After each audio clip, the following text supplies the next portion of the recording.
नमस्कार, आप देख रहे हैं लक्ष्य संदेश न्यूज और मैं हूं आपके साथ मानवी ठाकुर। आज की खास खबरें। बिलासपुर के स्वामी आत्मानंद अंग्रेजी माध्यम स्कूल में 9वीं और 11वीं के छात्रों की परीक्षा परिणाम को लेकर चल रहा विवाद अब तूल पकड़ता जा रहा है। हालांकि इस पूरे मामले में स्कूल प्रबंधन और प्राचार्य का कहना है कि परीक्षा परिणाम पूरी तरह नियमों और छात्रों के प्रदर्शन के आधार पर घोषित किए गए हैं।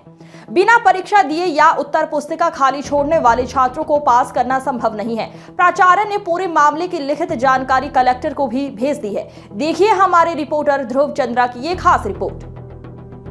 बिलासपुर के स्वामी आत्मानंद अंग्रेजी माध्यम स्कूल में इस सत्र में कक्षा 9वीं और 11वीं के कुल 67 छात्र अनुत्तीर्ण हुए। शिक्षा विभाग ने विद्यार्थियों को द्वितीय अवसर भी दिया, लेकिन उसमें केवल 4 छात्र ही सफल हो सके। इसके बाद कुछ अभिभावकों और छात्रों ने स्कूल के बाहर प्रदर्शन शुरू कर दिया। अभिभावकों का आरोप है कि पूरक परीक्षा का टाइम टेबल देर से बताया गया है और पहले छात्रों को अगली कक्षा में बैठाया गया, फिर वापस पुरानी कक्षा में भेज दिया गया। वहीं स्कूल के प्राचार्य श्रद्धा गोवराहा ने इन आरोपों को निराधार बताया। उनका कहना है कि कई छात्र परीक्षा में शामिल ही नहीं हुए, जबकि कुछ छात्रों ने उत्तर पुस्तिका लगभग खाली छोड़ दी। उन्होंने स्पष्ट किया है कि उत्तर पुस्तिकाओं का परीक्षण नियमानुसार किया गया है और बिना योग्यता के किसी छात्र को उत्तीर्ण घोषित नहीं किया जा सकता।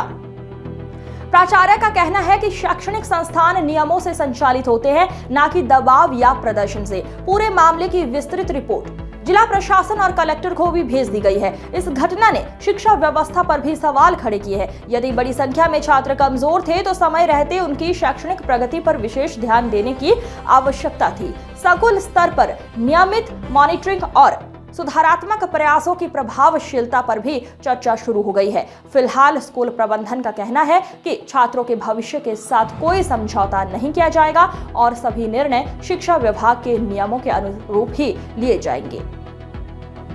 ब्यूरो रिपोर्ट, ध्रुव Chandra, Bilaspur, Chhattisgarh. Tilak Nagar Atmanand English medium school में बच्चे कुछ हड़ताल कर रहे हैं, अभिभावक भी हड़ताल पर हैं। क्या मामला है, आइए हम जानते हैं इनसे। उद्देश्य यहाँ पे आए हुए हैं सर, यहाँ हम लोग सुबह 10:30 बजे से आए हुए हैं। प्रिंसिपल से मिलने भी आए थे, प्रिंसिपल हमसे मिली नहीं, मुलाकात नहीं की, लॉक लगा दी है। उनका कहना है कि हमारे पास कलेक्टर का आदेश आया है कि बच्चों को प्रमोट नहीं करना है, बच्चों को वापस 9th और 11th में बैठाना है। उसके बाद हम कलेक्टर ऑफिस गए थे, कलेक्टर सर से मिले थे, आज जन सुनवाई था, तो उन्होंने कहा कि मैंने ऐसा कोई आदेश नहीं दिया है कि बच्चों के साथ इस टाइप की हरकत किया जाए करके। हम सर वहाँ से यहाँ पे सुबह से बच्चे बिना खाए पिए 25-30 बच्चे थे हमारे साथ में, जो यहाँ सुबह से बैठे हुए हैं। और उन्होंने तो 112 को भी बुला लिया है। सर, ये बच्चे क्या कोई अपराधी हैं क्या, बताइए। यहाँ तो ये बच्चे अपने फ्यूचर की लड़ाई के लिए आए हैं।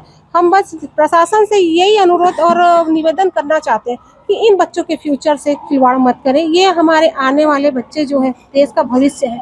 इसमें कुछ बच्चे मेधावी हैं जो 10वीं में अच्छे नंबर लेके आए। आज वो मानसिक स्थिति उनकी इतनी बिगड़ चुकी है कि अब वो पढ़ने के प्रति एकदम से डिस्टर्ब हो गए हैं।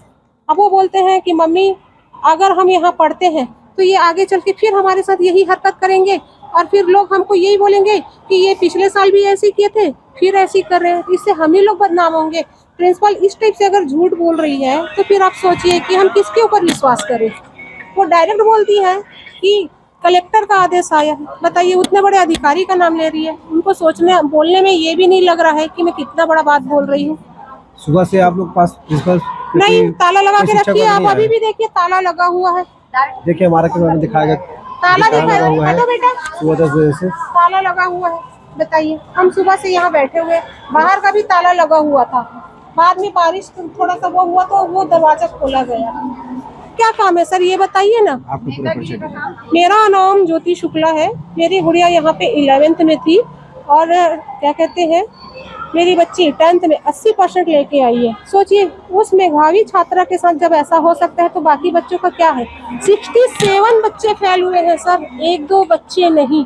इसका मतलब है कि स्कूल प्रशासन की गड़बड़ी है, ना कि बच्चों की। बच्चे ठीक है 2-4 कमजोर हो सकते हैं पढ़ने में, क्या इतने सारे बच्चे कमजोर होंगे? जिस सब्जेक्ट में टीचर, इंग्लिश में टीचर नहीं है, उसमें बच्चे अच्छा नंबर लेके आए और बोलते हैं फिजिक्स, केमिस्ट्री, मैथ्स में टीचर है, तो फिर बच्चे क्यों फेल हुए? ये तो टीचरों की लापरवाही है ना।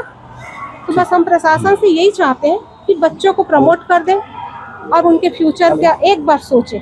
बस हमारी हाथ जोड़ के यही रिक्वेस्ट है। सामने इसके सामने बहुत से पालक बच्चों का भीड़ जो जमी हुई है और लोग मांग कर रहे हैं, बच्चे लोग उससे क्या मांग है?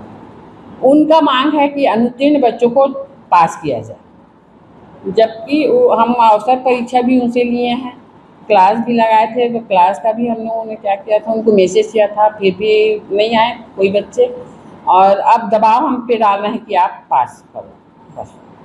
बताया जा रहा है सुबह 10 बजे से बच्चे लोग पालक के साथ आए हुए हैं।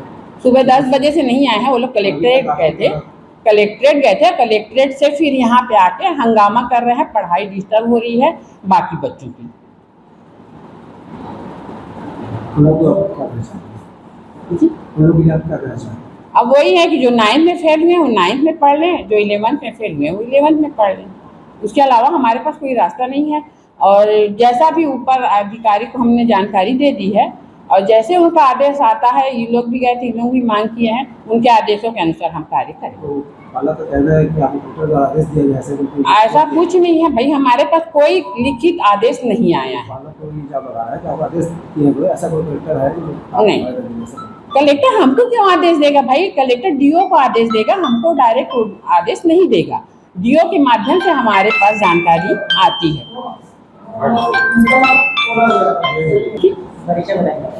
श्रीमती श्रद्धा गौरहा, प्राचार्य, सेजिस तिलक।